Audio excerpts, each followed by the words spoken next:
I'm lying here in the dark, listening to the ceiling fan spin, slow and steady, and it reminds me of how quiet things can shape you. Not the loud moments, not the big events, but the small, repeated things, the ones you don't question. My name is Ethan Walker. I grew up in a small town in southern Georgia, the kind of place where everybody knows your last name before they know your first, where people wave at you even if they don't really know you, where life feels simple, at least on the surface. My parents weren't loud people. They weren't the kind to argue or raise their voices. Dinner was always at 6. My dad sat at the same chair every night. My mom cooked the same rotation of meals. Everything had its place. Everything made sense. And when things make sense, you don't really stop to question them. A lot of what I learned growing up didn't come from lessons. No one sat me down and said, "This is how the world works." It was more like pieces, small comments, things said in passing, the kind of things you hear so often that they stop sounding like opinions and start sounding like facts. I remember one night we were watching the news. I couldn't have been more than 8 or 9. There was a story about a robbery somewhere in the city. I wasn't really paying attention. I was more focused on the sound of the ice in my dad's glass, the way it clinked when he tilted it. Then he shook his head and said, almost under his breath, "Same story, different day." My mom didn't respond. She just kept wiping down the counter. But there was a look. Not anger, not surprise, just agreement, like she already knew what he meant. That's how it usually was. No long conversations, no explanations, just short sentences and silence afterward. As I got older, I started noticing patterns. The way certain neighborhoods were talked about, the way my parents would lock the car doors a little quicker in some parts of town, the way my dad would say things like, "Just keep your head down and stay out of trouble." It sounded like normal advice, the kind any parent would give, but there was always something underneath it, something unspoken, and even if no one explained it, I understood. School wasn't much different. Most of the kids I grew up with looked like me, same background, same kind of families, same routines. And when everyone around you sees the world the same way, you don't realize you're only seeing one version of it. There weren't many moments that stood out. No big turning points, just a steady build, like layers stacking over time. Every now and then, something would happen. A story on TV, a warning from a neighbor, a comment from someone at church, always framed the same way. Careful. Cautious, like they were trying to protect you, and maybe they thought they were. I didn't think of myself as someone who judged people. I wasn't mean. I didn't go out of my way to treat anyone badly, but I did something else, something quieter. I avoided. If something felt unfamiliar, I stayed away from it. If I didn't understand something, I didn't try to. It was easier that way, safer. Looking back now, it wasn't really fear. Not in the way people usually describe it. It was more like distance, a kind of built-in hesitation, like there was an invisible line you weren't supposed to cross. And the thing about invisible lines is that they feel real, even when they're not. High school came and went without much changing. Same friends, same routines, same way of thinking. I had plans, though.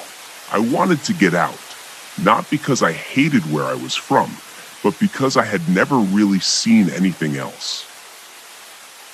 When I got accepted into a university in Alabama, it felt like a step forward. Not a huge one, but enough. Far enough that I had to move out, live on campus, figure things out on my own.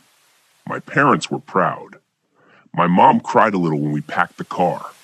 My dad gave me the same advice he always did. Stay focused. Stay out of trouble. I nodded, because that's what I always did. The drive there was quiet, just the sound of the road and the occasional radio station fading in and out. I remember watching the trees pass by, wondering what things would be like. Not in a big, dramatic way. Just small thoughts, like what my room would look like, who I'd end up living with, what kind of people I'd meet. Move-in day was hot, the kind of heat that sticks to your skin. Parents everywhere, cars lined up, people carrying boxes up and down the stairs. There was this mix of excitement and nerves in the air, like everyone was pretending they had it together, even if they didn't. I found my building, checked in, got my key, room 214, second floor, nothing special, just another door in a long hallway. I remember standing there for a second before opening it, just taking a breath, like something was about to start. When I pushed the door open, the room was already half unpacked.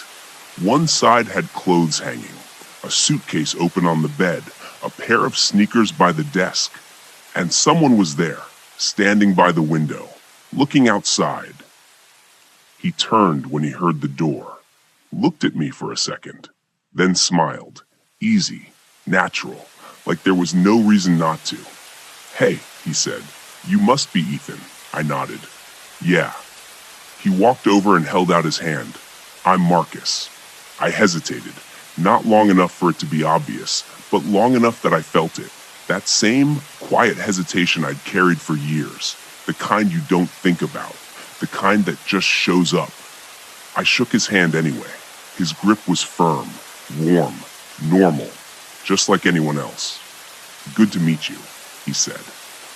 I set my bag down on the empty bed, the other side of the room, my side, and for a moment, we just stood there, two people in the same space, not really knowing what to say next.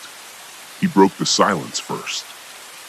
"I got here early," he said, nodding toward his side of the room. "Figured I'd claim the better half." There was a small smile on his face, like he wasn't taking it too seriously. I looked around. The room was pretty much identical on both sides. Same desk, same closet, same everything, but I nodded anyway. "Yeah, makes sense." He laughed a little, not at me, just in general, like he found something about the whole situation funny. I started unpacking, slowly, taking things out of boxes, trying to focus on what I was doing, but I was aware of him, of every movement, every sound, the way he hummed quietly to himself while organizing his stuff, the way he moved around the room like he was already comfortable there. I didn't feel comfortable, not yet, and I couldn't really explain why. Nothing had happened. He hadn't done anything wrong. He'd been polite, friendly, normal. But that feeling was still there, quiet, persistent, like something in the back of my mind telling me to stay careful, to keep my distance, to not get too close. So I didn't. Not right away. I kept things simple, short answers, small conversations, just enough to not be rude, but not enough to let anything in. The first night in that dorm room felt longer than it should have. We didn't talk much after unpacking. Marcus had his headphones on at one point, nodding slightly to whatever he was listening to. I sat on my bed, pretending to scroll through my phone, not really reading anything, just filling space. Every now and then, I'd glance over without making it obvious. He looked normal. That's the only way I can describe it. Just a guy in a dorm room, same as me, same cheap furniture, same awkward first-day energy, and somehow, that made things more confusing than anything else. We turned the lights off around the same time. No big goodnight moment. Just a quiet, "Yo, you cool if I kill the lights?" "Yeah." Dark. Then silence again. I remember lying there, staring at the ceiling I couldn't even see, listening. The sound of his breathing, the faint noise from the hallway, doors opening and closing somewhere down the hall, people laughing, someone dragging something across the floor. It all felt new, unfamiliar. And then my mind started doing what it always did, filling in gaps, repeating things I'd heard before, old thoughts, showing up without me asking for them, not loud, just there, in the background. I didn't sleep much that night, not because anything happened, but because nothing did, and somehow that made it harder. The next morning was easier. Daylight has a way of doing that, making everything feel a little more normal, a little less heavy. Marcus was already up when I woke up, sitting at his desk, laptop open, typing. He glanced back when he heard me move. Morning, morning. Short, simple. He didn't try to force conversation, didn't ask a bunch of questions, just went back to what he was doing. And I appreciated that more than I expected. Classes started that day. Schedules, buildings, trying to figure out where everything was. We ended up walking out around the same time. Not together exactly, but at the same time. Like two people heading in the same direction without saying it out loud. "Where are you headed?" he asked, slinging his backpack over his shoulder. "Psych building." He nodded. "Same." So we walked, side by side, not talking much, but not completely silent either, just normal. Campus was busy, people everywhere, groups forming fast. Some people already acting like they'd known each other for years, others just trying to find their way. Marcus seemed comfortable, not loud, not trying too hard, just easy, like he knew how to exist in a space without needing to control it. I was still adjusting, still watching everything, still keeping that quiet distance in the back of my mind. Over the next few days, we fell into a rhythm, not a close one, not yet, but something steady. He'd wake up early most mornings, earlier than me. I'd usually hear him moving around, getting ready for class. Sometimes he'd be gone before I even got up. Other times, we'd cross paths on the way out. A quick "what's up?" and that was it. At night, he'd be at his desk, working, actually working, not just pretending like most people do, typing, reading, focused. One night I came back late, later than usual. The room was dark except for his desk lamp. He had a textbook open, notes spread out. I dropped my bag on the bed. He glanced over. "You good?" he asked. "Yeah." "You missed a lot in intro psych today." I paused. "Yeah." He nodded toward his notebook. "I got notes if you want them." I didn't answer right away, not because I didn't want them, but because I wasn't used to that. Someone just offering help. No reason, no benefit to them. Thanks. He slid the notebook across the desk. "Don't stress it. Professor talks fast." I sat on my bed, flipping through the pages. Everything was organized, clear, way better than anything I had. "Appreciate it," I said. He just nodded, went back to studying.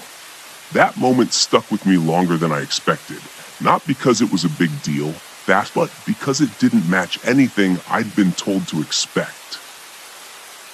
Things like that kept happening. Small stuff, easy to overlook if you weren't paying attention. Like the time I couldn't figure out how to print something for class. Printer in the building wasn't working. I was getting frustrated.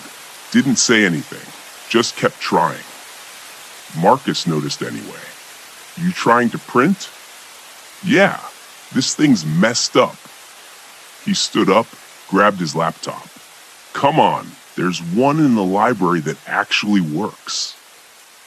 We walked over together. He showed me how to use the system. Didn't make a big deal out of it. Didn't act like he was doing me a favor. Or the time I was getting ready to go out, first weekend, trying to meet people. Didn't really know what I was doing. I had two shirts laid out on the bed. Couldn't decide. I stood there longer than I'd like to admit. Marcus looked over. "You overthinking it." I half laughed. "Maybe." He pointed at one of the shirts. "That one. Trust me." I wore it. Later that night, things actually went better than expected. Conversation felt easier. People responded. Nothing crazy, but enough. When I got back, he was still up, sitting at his desk, same as always. "How'd it go?" he asked. "Good." He nodded. "Told you." It was small, but it meant something. The first real crack didn't happen all at once. It wasn't some big moment where everything changed. It was smaller than that. Uncomfortable. We were in the room, late afternoon. I was on my bed scrolling through my phone. Marcus was at his desk, working on something. There was a game on in the background, muted. Just moving images. At some point, I said something. Didn't think about it. Didn't plan it. Man, those guys always getting into something. I don't even remember exactly what I was reacting to. Just something I'd seen. Something that fit what I already believed. The words came out casually, like it was normal, like it didn't mean anything. Marcus stopped typing. Not immediately, but enough that I noticed. He didn't turn around right away, just sat there for a second. Then he slowly leaned back in his chair, looked at me. "What do you mean by those guys?" he asked. His voice wasn't loud, but it wasn't light either. I felt it right away, that shift. I shrugged, tried to play it off. You know, just people like that. Even as I said it, I knew how it sounded, but instead of stopping, I kept going. "That's just how it is, man," I added. Silence. Marcus stared at me for a second. Not angry, not yelling, just tired. Then he nodded slowly. "Yeah," he said. "That's usually how it sounds." That hit harder than anything else he could have said. I felt something twist in my chest, but I didn't back down. Instead, I leaned into it. "I'm just saying what I've seen," I said. He let out a short breath, looked away for a second, then back at me.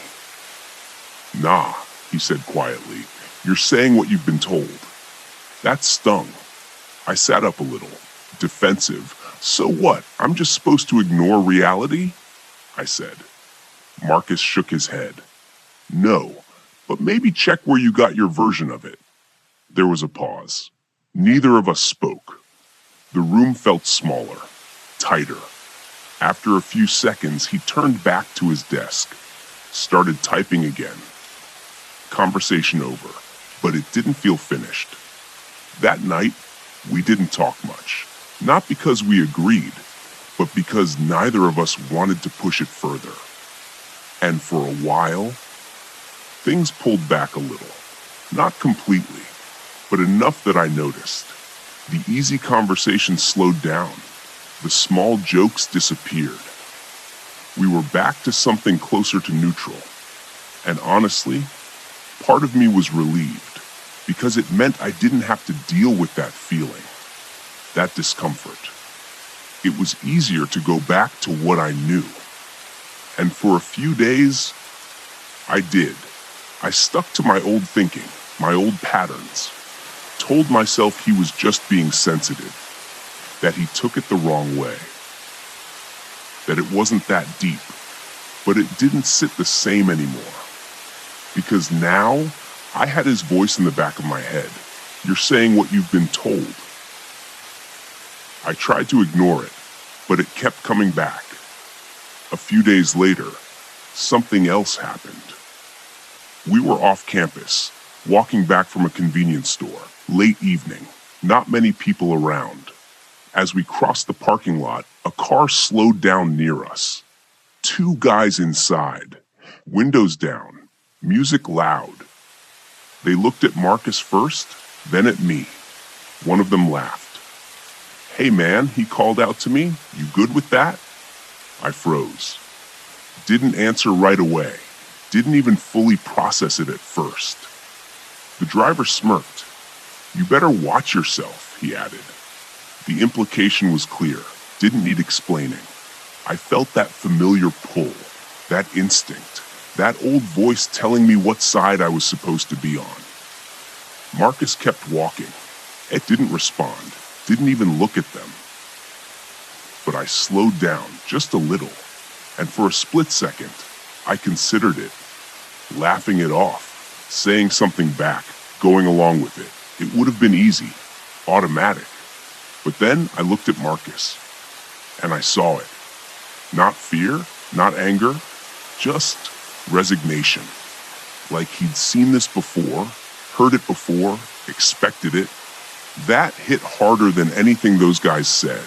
I turned back to the car. "Yeah," I said, my voice steady. "I'm good." They didn't expect that. The driver scoffed, shook his head. "Whatever, man."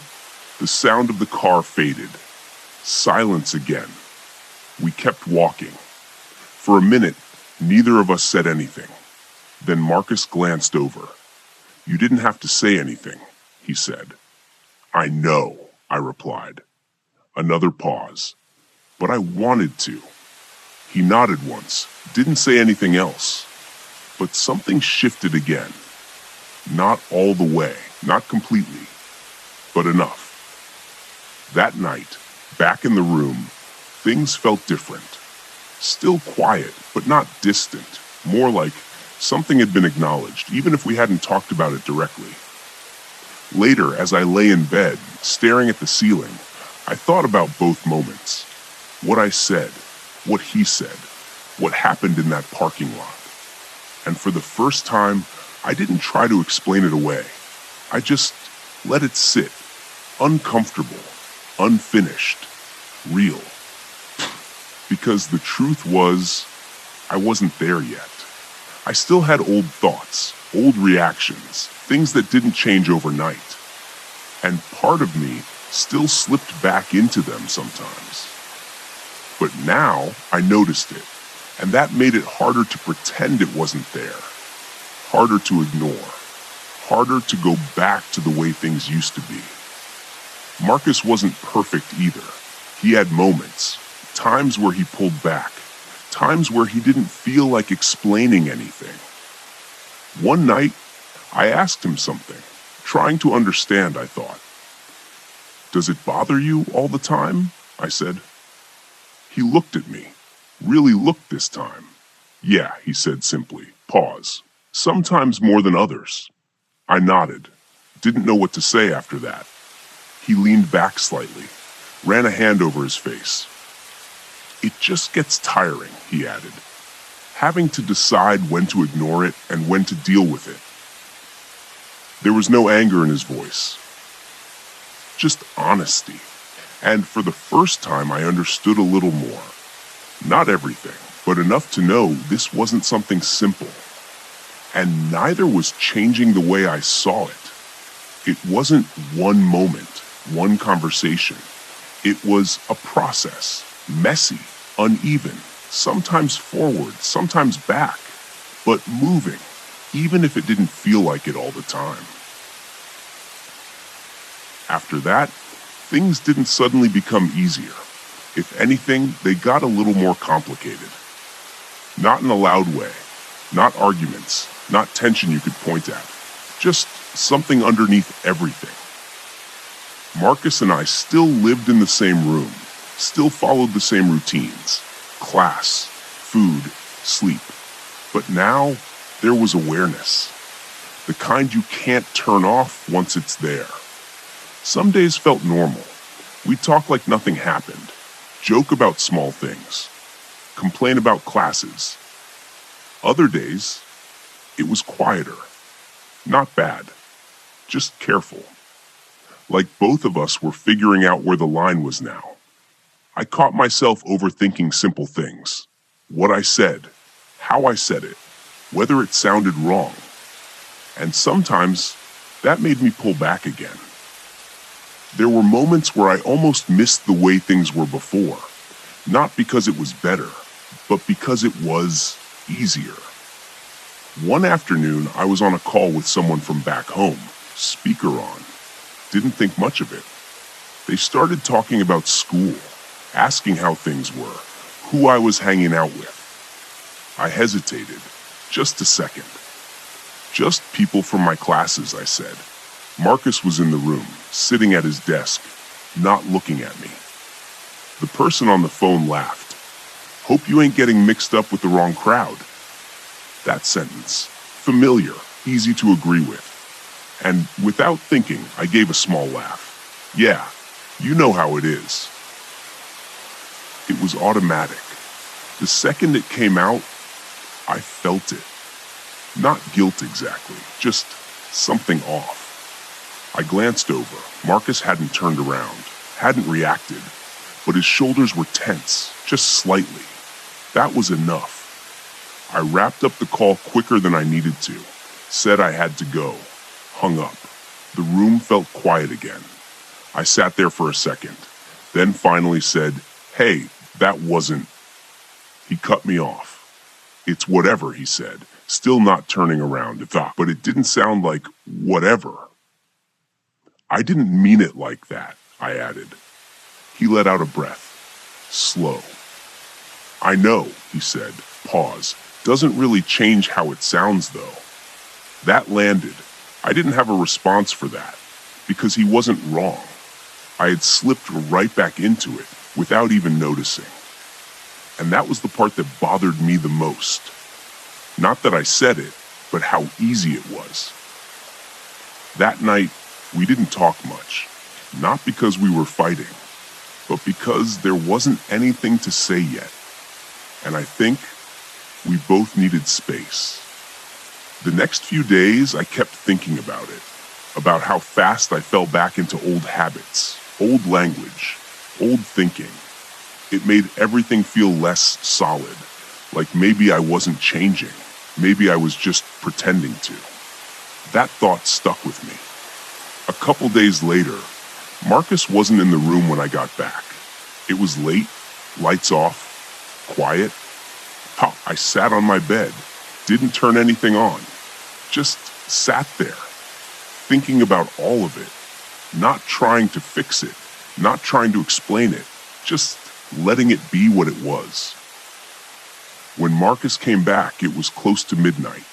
He walked in quietly, dropped his keys on the desk. "Hey," I said. "Hey." That was it. He started getting ready for bed. Same routine, same movements. I watched him for a second, then said, "Can I ask you something?" He paused, then nodded slightly. "Yeah." I hesitated, not because I didn't know what to ask, but because I didn't know how it would land. "When I say stuff like that," I started, "does it just sound the same as everyone else?" He didn't answer right away. Sat down on the edge of his bed, thinking. "Sometimes," he said. That was honest. Not harsh, not sugar-coated, just real. I nodded, looked down at my hands. "I'm trying not to," I said quietly. "I know," he replied. Another pause. Then he added, "It just takes time." Simple.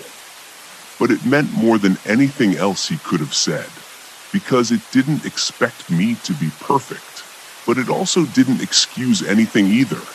It just put things where they actually were. A process. Not clean, not quick. Something you have to keep choosing, over and over again. After that, things didn't magically fix themselves. I still had moments. Still caught myself thinking the wrong way, reacting too fast. But now, I noticed it, and instead of ignoring it, I started correcting it. Not out loud, not for anyone else, just internally. Small adjustments, the way I reacted to things, the way I interpreted people, the way I caught myself before saying something I didn't fully understand. Marcus didn't point it out every time, didn't correct me constantly. And I think that mattered, because it meant I had to do the work myself. Some nights we talked more, not about heavy things, just life. Other nights, we didn't talk at all, but the silence felt different now, less like distance, more like space, the kind that lets things grow. I wasn't where I needed to be yet, but I wasn't where I used to be either, and for the first time, that felt like it counted for something. We started talking more, not deep conversations at first, just small things, classes, professors, food. The kind of stuff you say when you're around someone a lot. One night, I was sitting on my bed, staring at my laptop, same paragraph, over and over. Couldn't get it right, didn't even know what I was trying to say anymore. Marcus looked over. "You stuck?" "Yeah." He rolled his chair back a little. "Let me see." I hesitated for a second, then turned the laptop toward him. He read it quietly, didn't rush, didn't interrupt.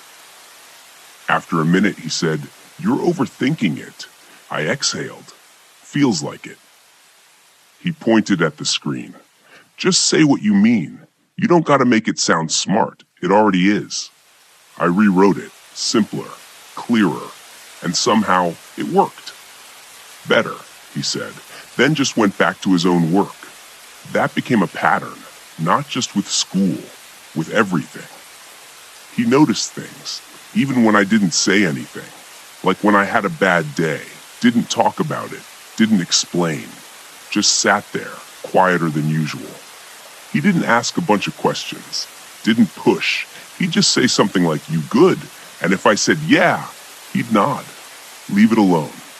But then later, he'd bring back food, or turn on something dumb to watch, or just stay in the room instead of going out. Not obvious, not forced, just there.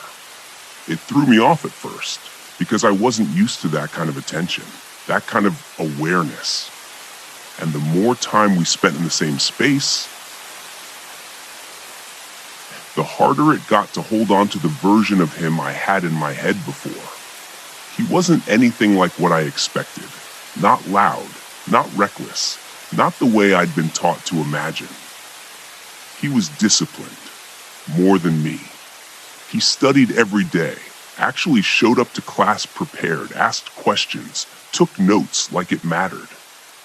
One afternoon, I walked in and he was on a video call, laptop propped up, shirt on, hair neat.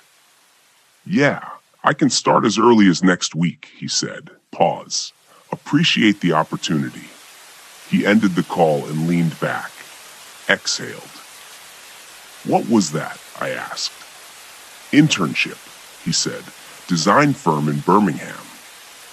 I blinked. "You got it?" He shrugged, like it wasn't a big deal. "Yeah." I didn't know what to say. Because in my head, people like him weren't supposed to be doing things like that, not based on everything I'd grown up hearing. And yet, there he was, working for it, earning it, like it was completely normal. That's when something really started to shift. Not all at once, but enough that I noticed it. The things I used to assume without thinking, I started questioning, quietly. At the same time, I started noticing other things too, things I hadn't paid attention to before. Like the guys down the hall, same background as me, same kind of upbringing. Loud, always partying, always talking about getting away with stuff. One night, I came back and saw two of them arguing in the hallway. Not joking, actually arguing. "Man, you said no one was gonna find out. Relax, it's not that serious."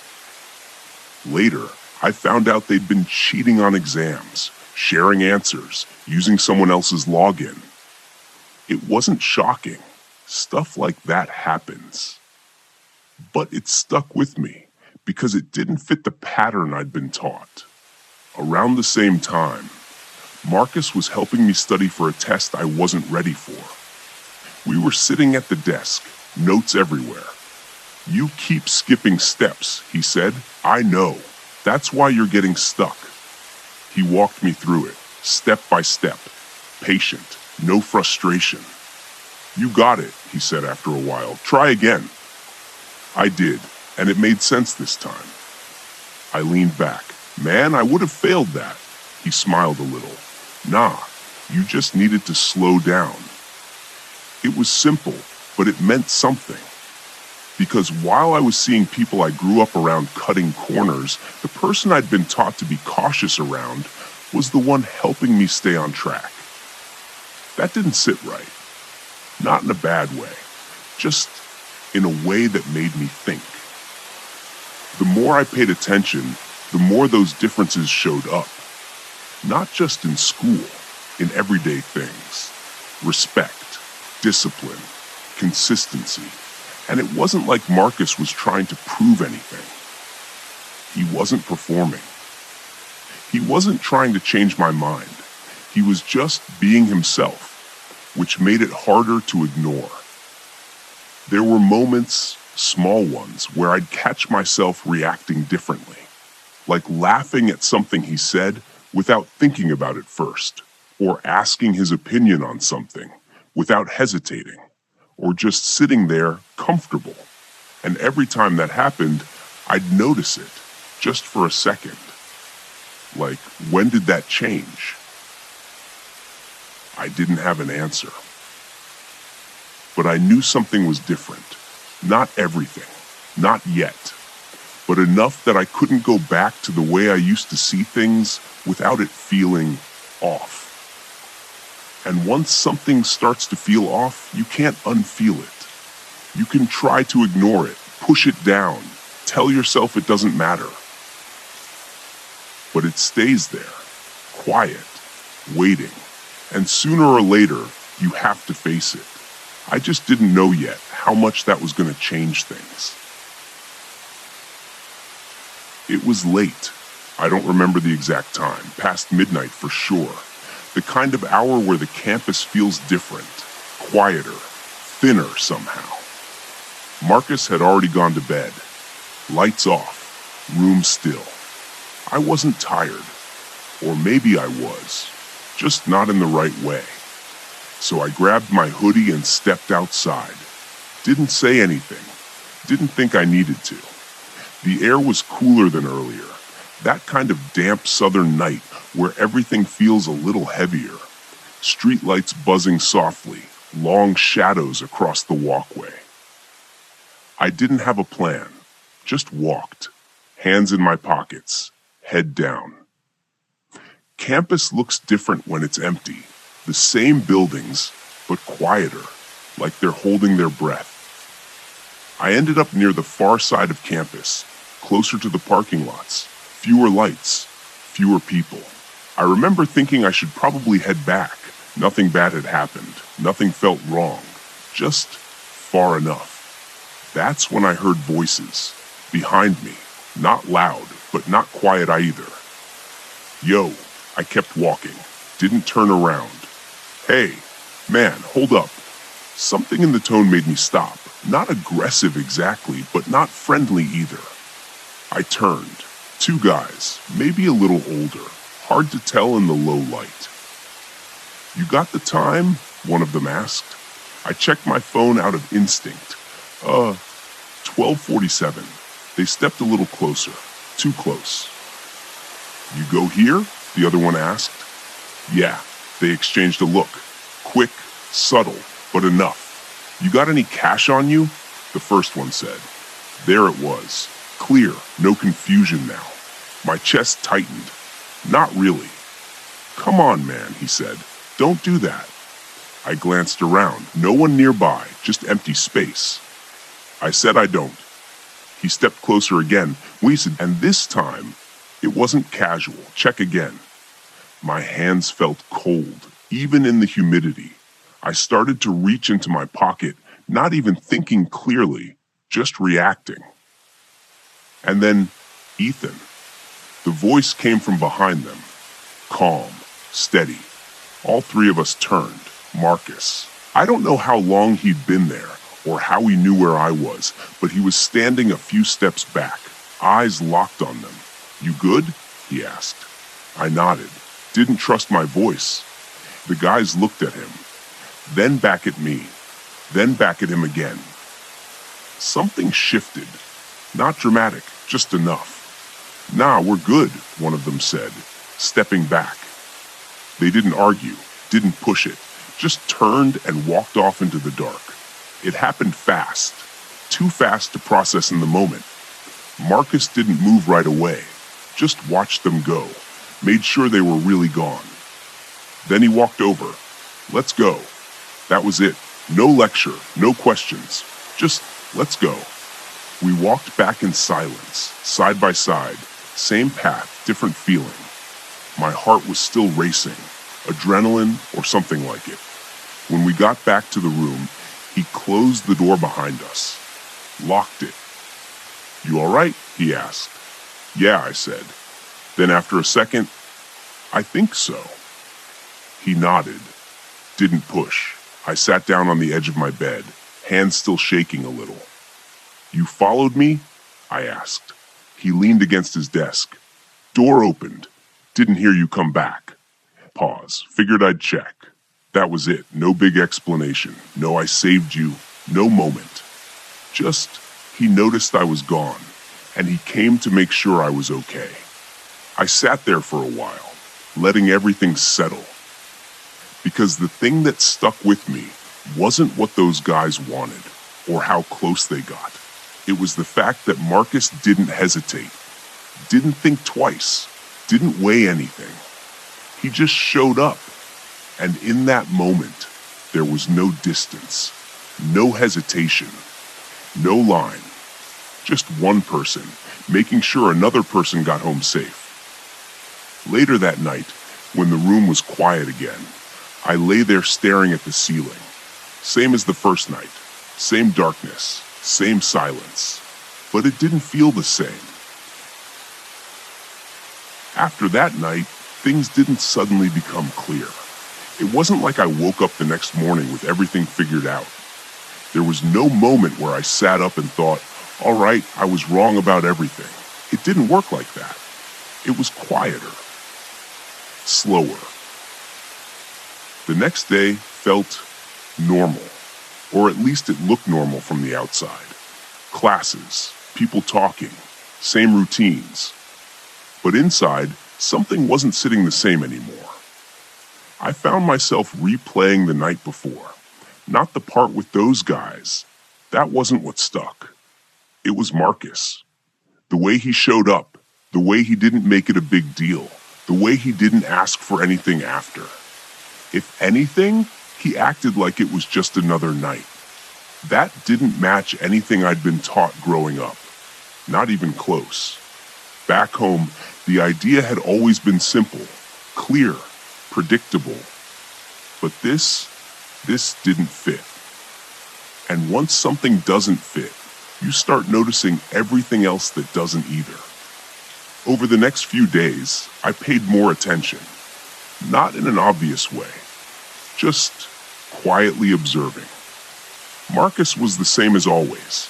Got up early, went to class, did his work, checked in on me without making it obvious. Nothing about him changed, which made it harder to ignore the fact that something in me had. One afternoon, we were walking back from class, same path we'd taken a dozen times before. "You heading to the library later?" he asked. "Yeah, probably," I said. Then after a second, "You?" he nodded. "Got a project due." There was a pause. Not awkward, just open. Normally, I would have left it there, kept things simple, gone my own way. But this time, I didn't.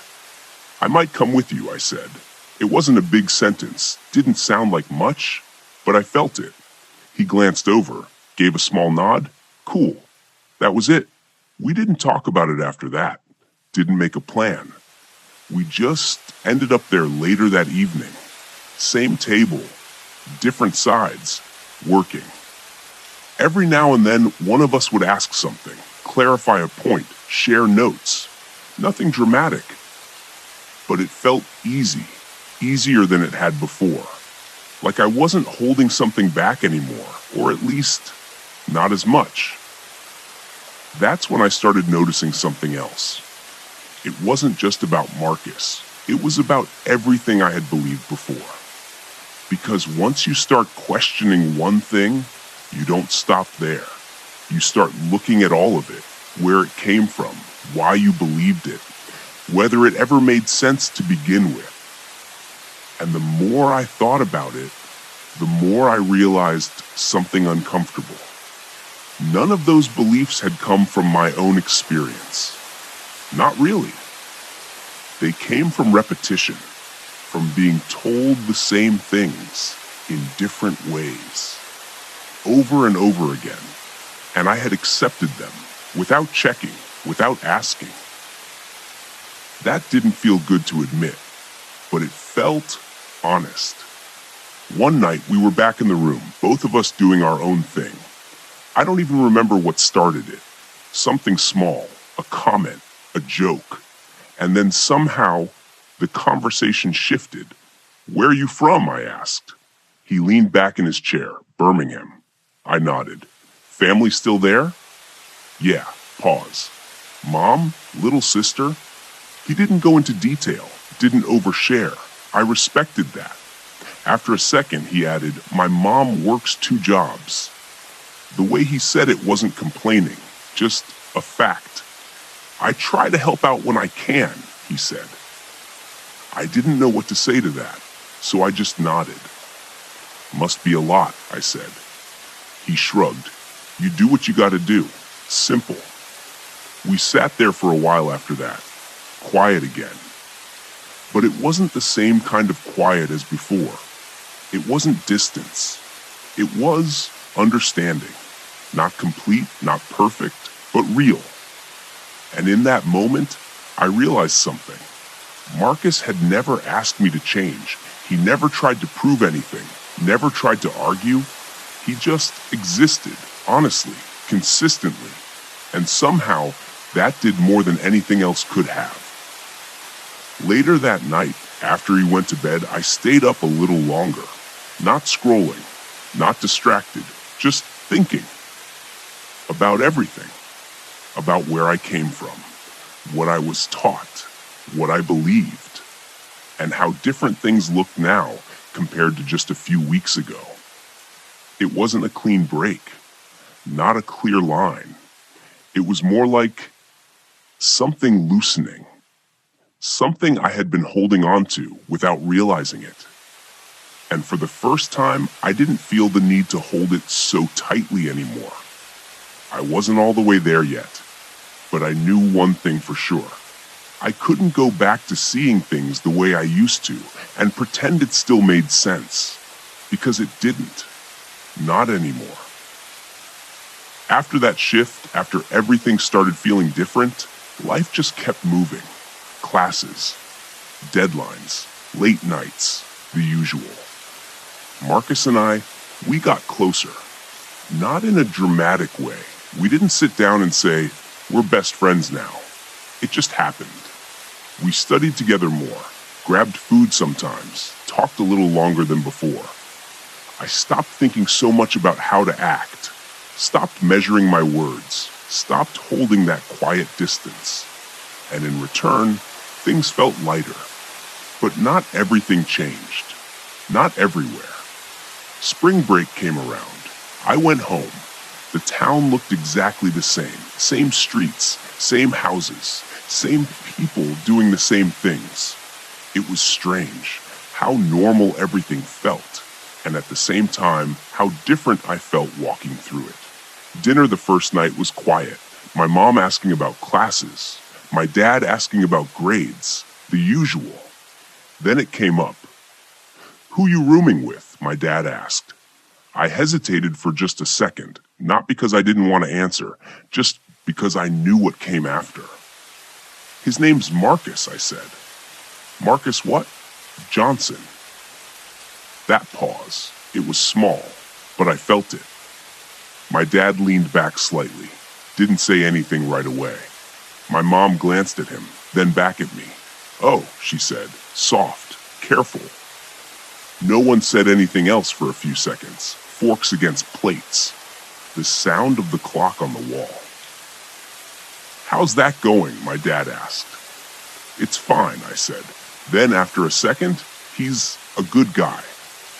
My dad gave a short nod, not agreeing, not disagreeing, just acknowledging. Well, he said, just make sure you stay focused. Same sentence, different meaning. I didn't push it, didn't turn it into anything, but something about that moment stayed with me. Because a few months ago, I would have said the same thing he did, without thinking. And now it didn't sit right. The rest of the visit was normal on the surface, but underneath there was tension. Quiet. Unspoken. Not arguments, not conflict, just distance. When I went back to campus, I noticed something.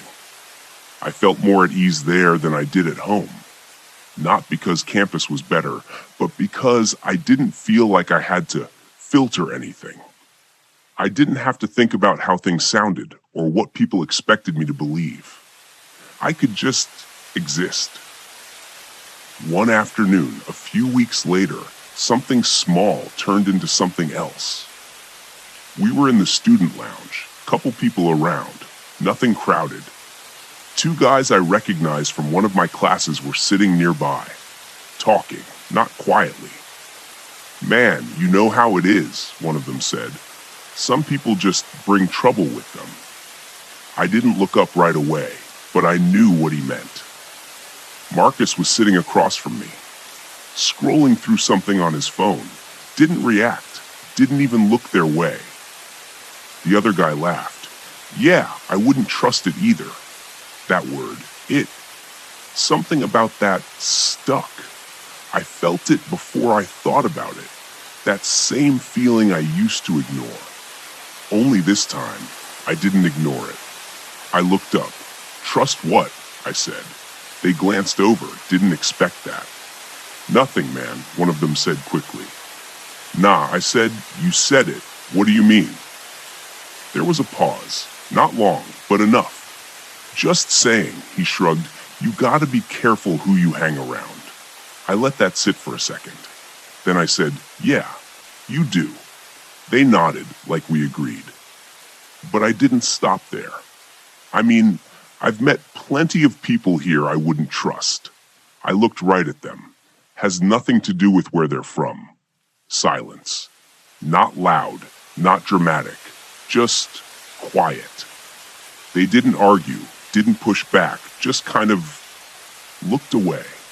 The conversation ended there. Marcus didn't say anything right away. We sat there for a minute. Then he leaned back slightly. Appreciate that, he said. I shrugged. It wasn't a big deal. He gave a small smile. Still, that was it. But it meant more than I expected. Because for the first time, I wasn't just thinking differently. I was acting on it. Not loudly, not trying to prove anything. Just not staying quiet anymore. The rest of that semester went by fast. Finals, packing, people leaving. Marcus and I stood in the room one last time before heading out for the summer. Half empty now. You heading back home? I asked. Yeah, he said. For a bit. Pause. What about you? Same. We both nodded. No big speech. No dramatic goodbye. Text me when you get back, he said. Yeah, I said. You too. And that was it. Just a simple moment. But as I walked out of that room, something felt clear. Not everything. Not all at once. But enough. I thought about the way things used to feel. The way I used to see people. The things I never questioned. And how different it all looked now. Not perfect. Not finished. Just different. If there's anything I've learned from all of it, it's probably this. Most of the things we're so sure about, we didn't figure out ourselves. We inherit them. Pick them up without noticing. Carry them around like they belong to us. Until something or someone makes us stop and look at them a little closer. And sometimes, that's all it takes. Not a big moment, not a dramatic change. just enough truth to make the old version stop making sense. And once that happens, you don't really go back. You just keep moving forward, a little more aware than before, a little more careful with what you choose to believe, and maybe a little more open to seeing people as they actually are, not as what you were told. That's it. Nothing perfect, nothing finished, just where I am now, and I'm okay with that. Some time has passed since then. No clear line where everything suddenly became the future. Just life moving forward. I don't live in that dorm anymore. Haven't for a long time. Different city now. Different routines. A job that takes up most of my week. A house that still feels new in certain corners. I got married a couple years ago. Her name's Claire. She laughs easily, sees things I miss, keeps things simple in a way I didn't realize I needed. Sometimes on quiet evenings, when everything slows down, we sit out on the back porch with a couple drinks and just talk. Nothing important, just the day. Life. Small things. And every now and then, Marcus comes up. Not in a heavy way, just naturally, like part of the story, because he is. Marcus lives about 20 minutes away now, not far enough that we don't see each other every day, but close enough that it never feels like distance. He got married too, a year after I did. His wife Danielle, she's sharp, funny, keeps him in check more than I ever could. We get together when we can. Weekends mostly, nothing fancy. Sometimes it's just dinner, grill going in the backyard, music playing low, talking about work, life, whatever's been going on. Other times, we'll sit a little longer than usual, after the food's gone, after things quiet down. And that's usually when it happens. Someone brings it up. The dorm, room 214. Man, that room was small, Marcus will say. Yeah, I'll laugh. And you still tried to take the better side. He'll shake his head. I did take the better side. We go back and forth like that. Same jokes, same rhythm. And for a moment, it's like nothing changed. Not because we're stuck in the past, but because those moments stayed with us. Sometimes we talk about that first year, how awkward it was, how quiet things felt at the beginning. Marcus will joke about how I barely talked, how you used to answer everything with one word. I'll just shake my head. Yeah, I remember. There's always a pause after that. Not uncomfortable, just real. Because we both know what that silence used to mean, and we both know what it turned into. I never really sat him down and said all of it out loud, not in some big speech, but I think he knows. In the way things are now, in the way I show up, in the fact that there's no distance anymore. There's just trust, the kind that doesn't need explaining. Sometimes our families come along too. Claire and Danielle talking in the kitchen, kids running around the yard, noise, laughter. It's a different kind of life now, fuller, busier. But every now and then, in the middle of all that noise, I'll catch a small moment. Marcus laughing about something dumb, or handing me a drink without asking. Or just sitting there, like we've done 100 times before. And it hits me, quietly, how something so ordinary turned into something that lasted. Not because it was planned, not because anyone tried to make it happen, but because we stayed through the awkward parts, through the silence, through the things we didn't understand yet. And somehow, that was enough. I still think about that room sometimes, late at night, when everything's quiet again. The same way it was back then. And it's strange how something that started with distance ended up feeling like home.